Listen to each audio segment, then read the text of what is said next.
बच्चा एक्सेप्ट कर रहा है कि वो कोई प्रॉब्लम में है, उससे कोई गलती हुई है, तो फिर उसकी अपनी सेल्फ कॉन्फिडेंस लो है, फियर में है, हर्ट में भी है, वो पेन लेकर आ रहा है और हम उस टाइम जजमेंटल हो जाते हैं।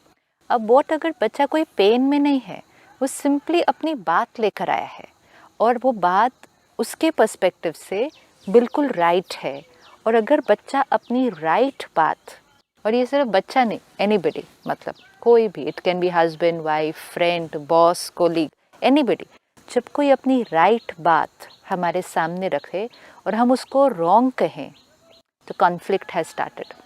We have to underline today, आज इस बात को, कि अगर खुश रहना है और हम चाहते हैं कि दूसरे भी खुश रहे, तो ये राइट एंड रॉन्ग सारा दिन, जो who is right, who is wrong, but who is right in this, कभी डिस्कशन में भी बैठते हैं, but finally who is right, because we always feel कि एक राइट होना चाहिए ना फाइनली, तो वो एक राइट को ढूंढो कि वो एक राइट कौन सा है। आज मुझे अपनी सोच में और अपनी वोकैबुलरी में भी, शब्दों में भी एक लाइन को चेंज करना है।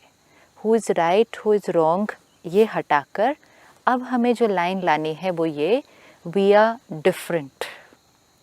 हमारी सोच अलग है, आपकी ओपिनियन, मेरी ओपिनियन अलग है। आप भी राइट है अपनी साइड से, आप भी राइट है, मैं भी राइट। ये भी नहीं कि अच्छा ठीक है आप राइट मैं रॉन्ग, हर बात में हमें कईयों को आदत पड़ जाती है, ठीक है आप राइट मैं रॉन्ग। जिनके अंदर हीन भावना होगी, सेल्फ कॉन्फिडेंस नहीं होगा, वो बहुत जल्दी कहेंगे दूसरा राइट मैं रॉन्ग। जिसके अंदर मैं तो हूँ ही गलत, मैं तो पैदा ही गलत हुई थी, अंदर भी फील करते हैं कि मैं रॉन्ग, एंड और द अदर वन, ठीक है आप रॉन्ग मैं right. Each one every time is always right, always always. ये तो मतलब आप कोई भी सिचुएशन में डाल दीजिए। जब काउंसलिंग के लिए दो लोग आते हैं, तो काउंसलिंग के टेक्निक में क्या होगा, हम पहले एक की बात सुनेंगे, फिर एक को कहेंगे आप थोड़ी देर बाहर बैठेंगे, हम दूसरे की भी बात सुन लेते हैं, क्योंकि वो अकेले में अपनी बात अच्छी तरह से कहेंगे। पहले जब पहली बार ये करना शुरू किया, तो जो when I heard the first person, I was like, तो बिल्कुल राइट बोल रही है, this wife is absolutely right, वो जो कह रही है, उसके हस्बैंड बहुत तंग करते हैं, हस्बैंड ऐसे हैं, उसको समझते नहीं। तो उनकी बात सुनने के बाद I would prepare my mind कि शी इज़ एब्सोल्युटली राइट। अब ये जब दूसरे आएंगे अंदर, मुझे उनको बताना है कि उनको क्या क्या चेंज करना है अपने अंदर। लेकिन जैसे ही दूसरा व्यक्ति आके बैठे और वो अपनी बात बोलना शुरू करे, लाइक ये भी तो बिल्कुल राइट है, तो what is left, where is the problem? ये बिल्कुल राइट है, ये बिल्कुल राइट है, प्रॉब्लम क्या है? सिर्फ प्रॉब्लम ये, इनको उनका नज़रिया नहीं दिखाई देता और इसको उसका नज़रिया नहीं दिखाई देता। काउंसलर का रोल सिर्फ ये है कि इन दोनों को, जो ऐसे देख रहे हैं, जिनको सिर्फ अपना राइट दिखाई दे रहा है, इनको थोड़ा सा ऐसे करना है। इसका पर्सपेक्टिव, मतलब इसकी सोच उनको दिखानी है और उनकी सोच इनको दिखानी है। बाकी चीज़ वो करेंगे दोनों, विच मीन्स एम्पैथी। इसको हम कहते हैं एम्पैथी, जब हम कहते हैं अपनी पोजीशन से हट के अपने आप को दूसरे की पोजीशन में रख के फिर देखो कि उसको क्या दिखाई देता है। आप उस तरफ बैठे हैं, मैं इस तरफ बैठी हूँ, मेरे लिए जो राइट है वो एक कम्प्लीटली अलग सीन है, and for me this is 100% right, 100% truth, right भी नहीं, 100% ट्रूथ, एंड आपका ट्रूथ एक कम्प्लीटली अलग साइड है। अब हम इस चीज़ पर जीवन भर आर्ग्यू कर सकते हैं, धूलती चेहरे पे और आईना साफ करते रहे। बिल्कुल। अब करना क्या है इस रिश्ते में, कि दोनों में से एक अपनी पोजीशन से हटके दूसरे की पोजीशन में जाए और फिर देखे और फिर कहेगा अच्छा यू आर ऑल्सो राइट। अब कई बार ये होगा कि हम दूसरे की पोजीशन देख ही नहीं पाते हैं। मुझे, क्योंकि if I am stuck here and I am stuck to this chair and you are stuck to this chair, there is no way I can see this. अब मैं जो कैमरे से आपको देख रहा हूँ और आपके पीछे क्या है सिर्फ मैं देख सकता हूँ। अब मेरे को क्या करना होगा, अब मुझे क्या करना होगा, या तो उठकर यहाँ आना पड़ेगा। अब कई बार मैं नहीं उठकर वहाँ आ सकती, विच मीन्स मुझे आपकी सोच समझ नहीं आती, आपको क्या दिखाई दे रहा है मुझे समझ ही नहीं आता। ये भी हो सकता है कि जीवन भर मुझे आपकी बात, वो बात, किसी एक टॉपिक पे मुझे आपकी बात, आपकी आइडियोलॉजी, आपकी ओपिनियन समझ ही नहीं आए और आपको मेरी समझ ना आए, विच मीन्स हम अपनी अपनी कुर्सी से कम्प्लीटली अटैच्ड हैं। ऐसे टाइम पर हम सिर्फ एक चीज़ कर सकते हैं, सिर्फ एक, I can not see what you can see, you cannot see what I can see, but I trust that what you are saying is the truth. That's all. मुझे नहीं समझ में आ रहा आपका, आपको नहीं समझ में आ रहा मेरा, is absolutely fine. But मुझे ये पूरा विश्वास है कि आप जो कह रहे हैं वो आपके लिए संपूर्ण सत्य है और संपूर्ण सही है। ये रिस्पेक्ट चाहिए। मुझे नहीं दिखाई दे रही आपकी बात, मैं कितना भी ट्राई करूँ कि इन्होंने ऐसा क्यों किया, ये क्यों, you know sometimes we try to think from the other person side, क्या सोच कर ऐसा किया होगा, उस टाइम ऐसा नहीं सोचा, अच्छा ऐसा सोचा, बट कैसे ऐसा सोचा, मतलब दूसरे की सोच नहीं समझ में आएगी, नहीं समझ में आए, सोचे भी क्यों, सोचे दूसरे को समझने के लिए, I want to understand you. ठीक है, दूसरे को समझने का भी एक, उसकी भी एक लिमिट होती है, दूसरे को समझने की, या दूसरे को गलत समझने के लिए सोच रहे हैं। ये अगर हम सारा दिन में ये भी करके देखें, it's a very interesting thing कि कई बार ये एक्सपेरिमेंट करके देखें, try to get into the other person's mind.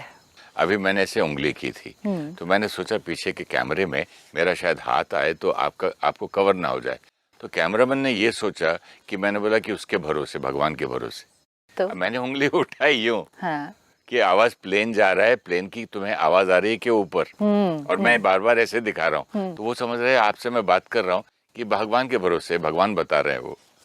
तो कौन राइट है कौन रॉन्ग है, अंडरस्टैंडिंग एंड इंटरप्रिटेशन।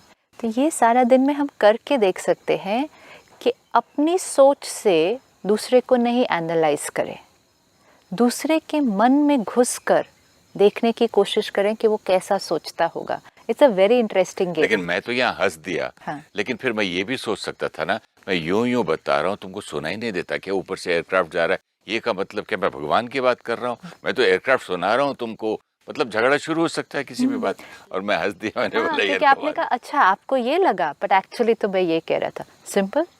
नहीं, मुझे फनी लगा कि मैं एयरक्राफ्ट बता रहा हूँ, वो भगवान बता रहे, लेकिन वो सही है ना, वो सही है ना। कॉन्फ्लिक्ट रिजॉल्व करना है या कॉन्फ्लिक्ट को बढ़ाना है, ये कम्प्लीटली हमारे हाथ में है। जिस क्षण आप एक बार अपने माइंड में ये लाइन डाल देंगे ना कि the other person is also right, even if I am not liking it, ये तक भी हम पहुंचेंगे कि मुझे आपकी बात पसंद भी नहीं आ रही, वो मेरे लिए कंफर्टेबल भी नहीं है, आपकी उस बात से मेरा कई गुना नुकसान होता जा रहा है, मेरी कई जीवन में प्रॉब्लम्स आती जा रही है, लेकिन फिर भी आप जो कर रहे हैं वो आपके संस्कारों के वश, आपके दृष्टिकोण से आप उस क्षण अपने लिए राइट कर रहे हैं, एनर्जी डिफरेंट होगी। आपकी ये जो बात है ना संस्कारों वश, उसमें सबसे अच्छी मुझे ये लगती है कि भाई पास्ट कार्मिक अकाउंट, बहुत बड़ी जब बात है। इसकी एक लाइफ अलग है, तो मैं कैसे बोल सकता हूँ कि मेरी बेटी ये करे, मेरा बेटा ये करे, मेरा बेटा ऐसा क्यों करता है, मेरी बेटी उसको बुद्धि क्यों नहीं है, पूजाएं कराओ, फलाने के पास ले जाओ, इससे अब उसका भी एक कार्मिक अकाउंट है ना, उसका जीवन अलग है ना, एंड अगर मैं कैसे बना सकता हूँ उसके जीवन बिल्कुल को? नहीं, पर मेरा रोल क्या है, मेरा रोल है अब उनको गाइड करके, उनको एम्पावर करके एक उनके लिए जो सही दिशा है उस पर जाना। लेकिन उसके लिए फर्स्ट स्टेप होता है कि इस क्षण वो जैसे हैं, जो कह रहे हैं, जो कर रहे हैं, उसको एक्सेप्ट करना। एंड एक्सेप्ट करना मीन्स उनकी सोच, उनकी ओपिनियन पर क्रिटिकल नहीं होना। ये जो एनर्जी जाएगी, ये एनर्जी उनको, उनके संस्कार को, उनके कार्मिक अकाउंट को एक्सेप्ट करेगी और नेक्स्ट क्षण उनको एक अलग दिशा में लेके जाने के लिए गाइड भी करेगी, ये भी करेगी। अगर we want to bring about any change if we want to bring about, we will have to first accept the present. Till I resist the present, I cannot change the next minute. आप जरा ये समझाएंगे बात। अगर मुझे आपके अंदर कोई बात अभी ठीक नहीं लग रही, सपोज, एंड मुझे आपको एज अ फ्रेंड गाइड करना है या एडवाइस देनी है कि नेक्स्ट क्षण हम ऐसे कर सकते हैं, हम ऐसे भी कर सकते हैं। अगर आप ऐसे करके देखें तो may be it will do a wonder for you. लेकिन नेक्स्ट क्षण, नेक्स्ट मिनट में एक चेंज लाने के लिए एनर्जी चाहिए होती है। चेंज लाना है ना, एनर्जी चाहिए। ये एनर्जी कैसी चाहिए? हार्मनी की, रिस्पेक्ट की, ट्रस्ट की, प्यार की, तब कुछ चेंज आएगा। Whether it's change for my self और चेंज फॉर अनदर पर्सन। लेकिन वो एनर्जी क्रिएट करने के लिए मेरा प्रेजेंट मोमेंट कैसा होना चाहिए? स्टेबल। अगर मैंने इस मिनट रेजिस्टेंस क्रिएट किया, रिजेक्शन क्रिएट किया, तो प्यार, रिस्पेक्ट ये ब्लॉक हो गया। जैसे ये ब्लॉक हो गया, नेक्स्ट मिनट में जो चेंज मुझे लाना वो नहीं आएगा। That will not come. तो फर्स्ट मिनट में, हर क्षण, maybe next minute only we have to change, लेकिन इस मिनट एक्सेप्टेंस मीन्स यहाँ पे स्थिरता। एक्सेप्टेंस मीन्स स्टेबिलिटी, मीन्स ऐसे ऐसे ऐसे नहीं हो रहा, क्यों, क्या, कैसे। स्टेबल रहकर use that energy to create change. Beautiful. For yourself also, not only for other people, for yourself. For yourself means अभी मेरे से कोई गलती हुई है, मुझे चेंज होना है, मुझे चेंज होना है। I realised this is not the way, this is the way. तो पहले मुझे इस मोमेंट को, इस गलती को, अपनी इस कमज़ोरी को पहले एक्सेप्ट करना होगा कि यस दिस इज़ इट। लेकिन उस क्षण मेरे लिए वो राइट था। जैसे मुझे हम हर बात पे गुस्सा करने की आदत है, तो क्या एक्सेप्ट करूं इसमें? क्यों, मेरे संस्कार है, मैंने पास्ट कैरी फॉरवर्ड किया है, वो मेरा बहुत डीप रूटेड संस्कार है। I understand it now. पहले मुझे समझ ही नहीं आ रहा था मैं इतना गुस्सा क्यों करता हूँ। मैं तो पनिशमेंट में ही बिलीव करता था कि I am going to punish myself. आज मैं खाना नहीं खाऊंगा, आज मैं मीठा नहीं खाऊंगा, आज मैंने ये गलती कर दी। उससे नहीं चेंज होगा संस्कार। मीठा नहीं खाने से या खाना नहीं खाने से संस्कार नहीं चेंज होगा। पनिश नहीं करना अपने आप को। Punish will not bring about change. Punish नहीं करना है, एक्सेप्ट मेरे अंदर ये संस्कार है एंड इट्स ओके। बचपन से जब एनसीसी, एसीसी और मिलिट्री जो भी है हम लोग करते थे स्कूल में, 5 मिनट लेट आते थे 3 राउंड्स रन, और 10 मिनट लेट आए 5 राउंड रन रन। पनिशमेंट तो हर एक चीज़ की मिलती थी। Stand up on the bench, class में बात किया, ये तो पनिश पनिश पनिश पनिश। फिर बाद में सुनते थे गॉड पनिशेस यू। तो पनिशमेंट की इतनी आदत पड़ी हुई ना। पनिशमेंट का जो तरीका है, जो हम बच्चों के साथ भी करते हैं, होमवर्क नहीं किया बेंच पे खड़े हो जाओ, ऐसे कान पकड़ के क्लास के बाहर खड़े हो जाओ। Let me ask my self, what is the intention? लक्ष्य क्या है?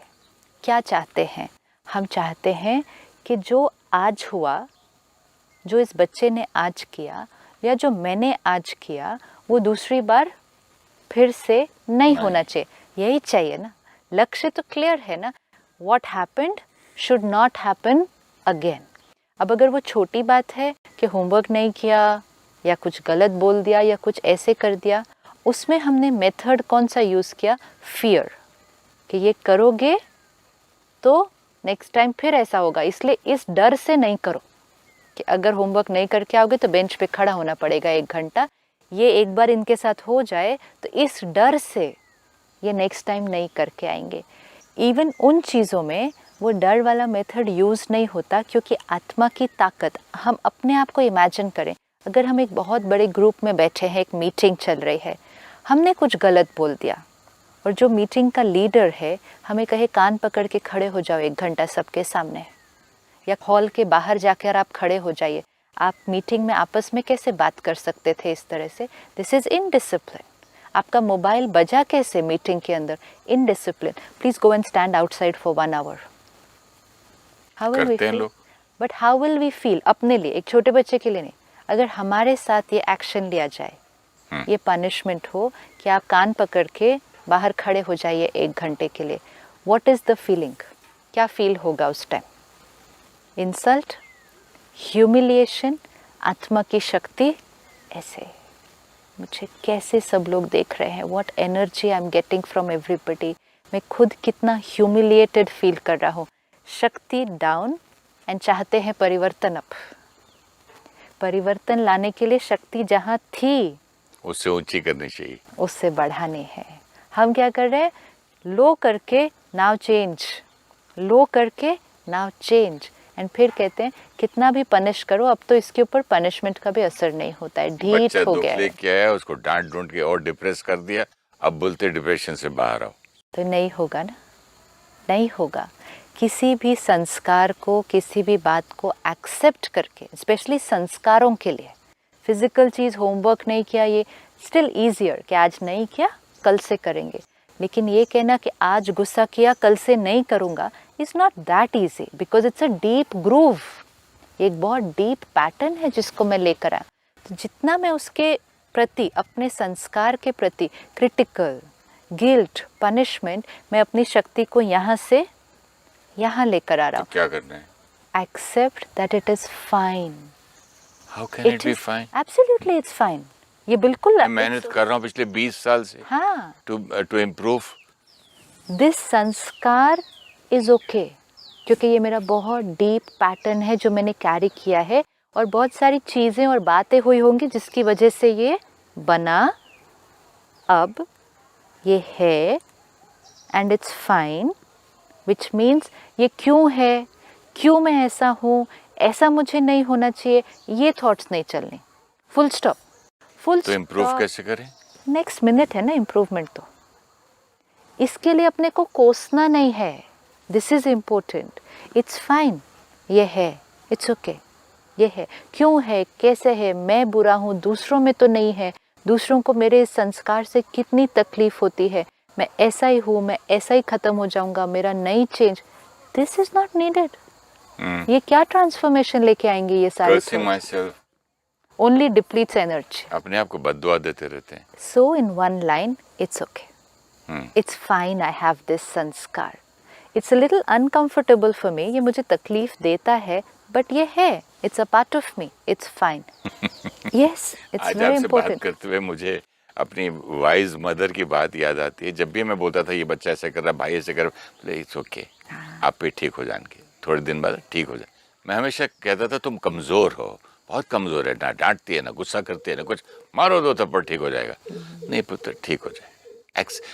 8 भाई बहन सबको एक्सेप्ट करते थे। मदर का एक्सेप्टेंस संस्कार सबसे हाईएस्ट होता है, लेकिन अब हम अपने मन की मदर हैं, वी सेड मन बच्चा है, तो हमें इस बच्चे ये को, बड़ा अच्छा पॉइंट है। हाँ, हम अच्छा, मदर मैं है अपने ना, मन का माँ बाप हूँ, है, तो हमने parent कहा हूँ। मन बच्चा है, तो मैं मन बच्चा है इतना सुन लिया, हाँ, तो लेकिन मन मन किसका का बच्चा है? अच्छा रिलेशनशिप का दूसरा भाग देखा ही हाँ, नहीं। मन, See how the mind works। yes। मन बच्चा है तो मैंने सोचा हाँ ठीक है बच्चा है, लेकिन मेरा ही अपना बच्चा है, मैं उसका पेरेंट हूँ। वाह, this मेरा is a मन है ना, तो मुझे अपने बच्चे को एक्सेप्ट करना है, प्यार ब्लॉक नहीं करना, हील करना है, फिर एडवाइस भी देनी है, और फिर धीरे से उस तरफ लेकर जाना है। ये सब कुछ मुझे अपने मन के साथ पहले करना है।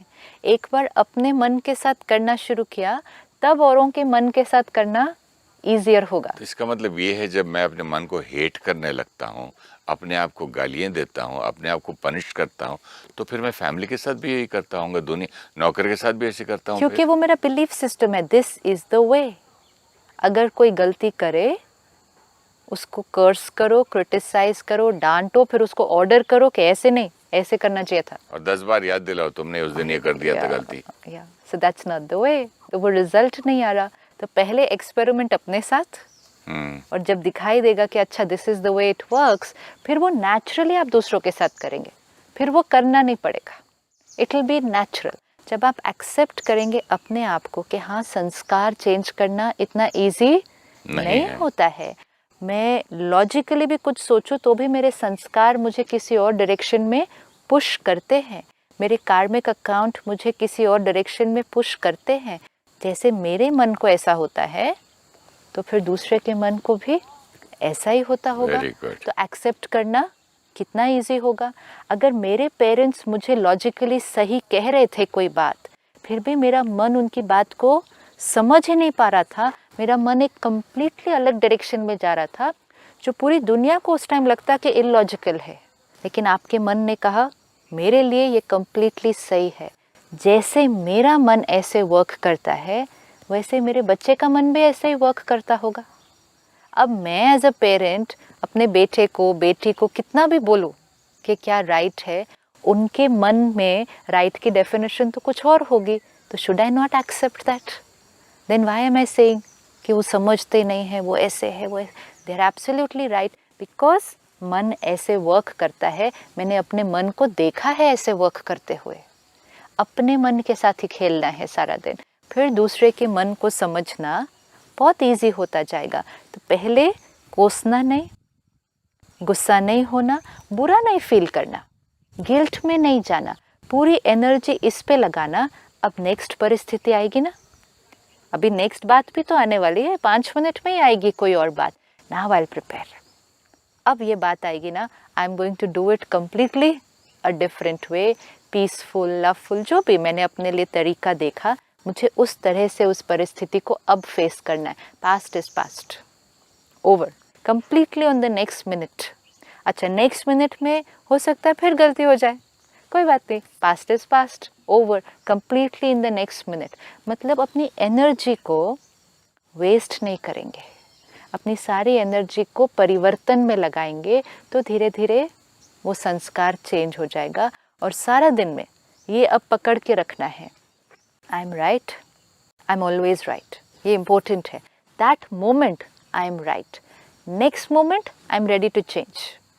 लेकिन इस मिनट जो मैंने कहा, उस क्षण वो मेरी सोच थी, वो मेरा संस्कार था, सामने वाला जो कह रहा था वो भी राइट था। अब जैसे हमने पहले देखा कि बेटी अपनी कोई बात लेकर आती है या कोई और अपनी कोई बात लेकर आता है, वो कहेगा वो ऐसे करते हैं, वो मेरे साथ ऐसे करते हैं, उन्होंने ऐसा बोला, उन्होंने ये किया। अब आप पेरेंट हैं, आपकी अटैचमेंट बेटी के साथ है। जैसे आपको आपकी अपनी बात राइट लगती थी, अब आपको अपनी बेटी की बात राइट लगेगी, क्योंकि ये भी हमने हमेशा देखा है, जब दो लोग होते हैं, दोनों में से जो पहले आकर अपनी बात सुनाता है, आपको उसकी बात राइट लगेगी। और अगर आप दूसरी बात सुनते नहीं, this is very very important in जैसे ऑफिसेज में, कहीं भी जहाँ लोगों के बीच डिफरेंस ऑफ ओपिनियन होता है, जो लीडर है या जो पेरेंट है, उसको ये बहुत ध्यान रखना है कि दो में से एक की बात नहीं सुननी है, सिर्फ कभी भी नहीं सुननी है। एक बहुत बायस्ड डिसीजन हो जाएगा, फिर ये बिल्कुल अनफेयर होगा उसके लिए भी जिसने आकर अपनी बात सुनाई, और उसके लिए भी जिसकी बात आपने नहीं सुनी। क्योंकि एक साइड देखकर अगर आपने अपना पर्सपेक्टिव क्रिएट कर दिया और डिसीजन ले दिया, it's going to be completely in another direction. तो हमेशा दूसरी साइड देखनी है, क्योंकि दूसरी साइड एक अलग पिक्चर लेके आएगी कम्प्लीटली। अब जब बेटी अपनी बात लेकर आ रही है, हो सकता है आप दूसरी साइड तो नहीं देख सकते, you can not go and ask the mother in law, आपको मेरी बेटी से क्या प्रॉब्लम है। We don't need to ask also. Important है एज अ पेरेंट, आपका रोल है अपने बच्चे को गाइड करना, एम्पावर करके वापस भेजना। हम क्या कर रहे हैं आज, अच्छा उन्होंने तेरे साथ ऐसा किया, ऐसा नहीं करना चाहिए था, तेरी मदर इन लॉ ऐसी है तो उसको ऐसे बोलना, हस्बैंड ने ऐसा किया, हस्बैंड ऐसे, तो हम उसको क्या कर रहे हैं, बच्चे को हम ये कह रहे हैं कि जो तुम फील कर रहे हो वो बिल्कुल सही है, तुम सही हो। साथ ये भी सिखा रहे हो कि तुम बार बार एक चीज को बर्दाश्त करते जाओगे तो उनकी आदत पड़ जाएगी तुमको बोलने की, कभी फाइट फॉर योर राइट। तो ये हमने कौन सी एडवाइस देकर वापस भेज दिया, और झगड़ा करो। हमने एक्चुअली, हमें लगता है कि हमने पावरफुल बना के भेजा, बट एक्चुअली हमने कमज़ोर बनाकर वापस भेज दिया। हम अगर एडवाइस थोड़ी भी इधर से इधर हो जाए तो उसका रिजल्ट कम्प्लीटली डिफरेंट हो जाएगा। हमें लगता है हम उसको पावरफुल बनाकर उसके घर भेज रहे हैं। पावर इज़ नॉट हियर कि वो जो बोलेगी, जो करेगी, पावर इज़ हियर। मदर मेरी साइड लेते हैं, लेकिन डैडी मेरे हस्बैंड की साइड लेते हैं, एंड वो अच्छे नहीं लगेंगे। जो हस्बैंड की साइड लेंगे या जो मदर इन लॉ की साइड लेंगे, वो अच्छे नहीं लगेंगे। अब इसमें साइड लेने की भी बात नहीं है, क्योंकि साइड भी तब ली जाए जब हम कहें अच्छा बच्चे तुम रॉन्ग हो, तुम्हारी मदर इन लॉ राइट है। वो भी तो बात राइट नहीं है।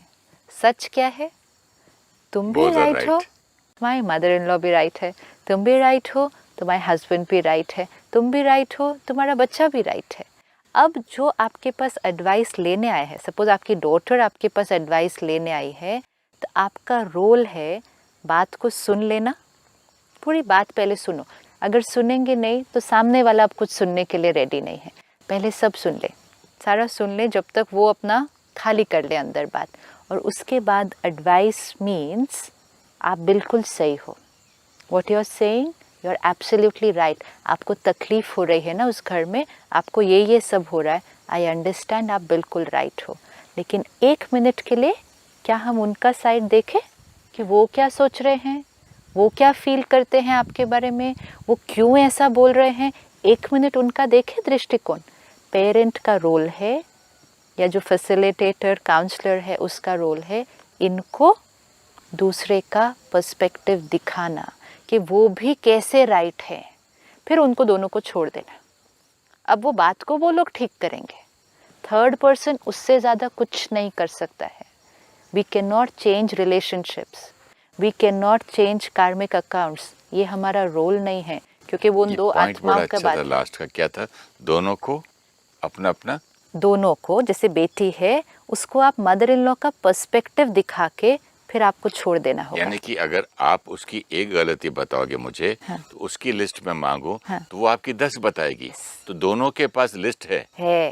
तो दोनों को ये दिखाना। सपोज बेटी कहे कि मैं सास के साथ इतना एडजस्ट कर रही हूँ, मैं ये भी एडजस्ट करती हूँ, मैं वो भी, तो फिर आप उसको बताओ, आपको पता है आपकी सास आपके साथ कितना एडजस्ट करती है, वो आपकी इस बात के साथ भी एडजस्ट करती है, वो आपकी इस बात के साथ भी, उसने कितनी सारी बातें आपकी सहन की है। दिस, ये दूसरा पर्सपेक्टिव, रादर देन से अच्छा तुम इतना एडजस्ट करती हो, तुम्हारे ऊपर इतना वहाँ पे टॉर्चर होता है। This is disempowerment. अब दोनों को दिखाकर, क्योंकि वो कार्मिक अकाउंट उनका है, रिजॉल्व भी उनको करना है, हम एक ही चीज़ तरफ कर सकते हैं, इनको उनका दृष्टिकोण दिखा दे और उनको ये सिखा दे कि आपकी दोनों की एनर्जी आपके ऊपर डिपेंडेंट है। आप अच्छी थॉट क्रिएट करो, वो भी वहाँ से अच्छी थॉट क्रिएट करना शुरू कर देंगे। ये करके दोनों को छोड़ दो, the rest they will do. Thank you so much. Let us have good thoughts for each other and for the universe. Thank you. Om Namaskar. Shanti. Namaskar. Thank you so much.